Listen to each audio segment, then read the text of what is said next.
వేదిక అలంకరించిన పెద్దలకందరికీ నా నమస్కారాలు. నా తోటి విద్యార్థులకు భగత్ సింగ్ అండ్ గుర్రం జాషువా జన్మదిన దినోత్సవాలు. మంగా టీచర్ గారు మనకి గుర్రం జాషువా గురించి చెప్పారు. తెలుగు టీచర్ కాబట్టి తెలుగు ఎంచుకున్నారు. నేను కొంచెం మీకు తెలుసు కదా, నేను మ్యాథ్స్, సైన్స్, సోషల్ చెప్తాను కాబట్టి భగత్ సింగ్ గురించి చెప్తాను. భగత్ సింగ్ తల్లిదండ్రులు కిషన్ సింగ్ అండ్ విద్యావతి దేవి. ఆయన జన్మించినప్పుడే వాళ్ళ తల్లిదండ్రులు స్వతంత్రోద్యమంలోనూ విప్లవ కార్యకలాపాలను పాల్గొనేవారు.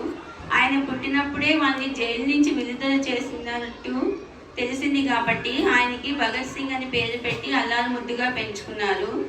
ఏ ఉద్యమానికైనా ఫస్ట్ భగత్ సింగ్ వెళ్తూ ఉండేవారు. అనేక స్వతంత్రోద్యమాల్లో ఈయన పాల్గొన్నారు. అందుకే బ్రిటిషర్స్ ఈయన్ని 1931 మార్చి 23న ఉరి తీశారు. అది చాలా విచారకరమైన రోజు మనకి. Thank you.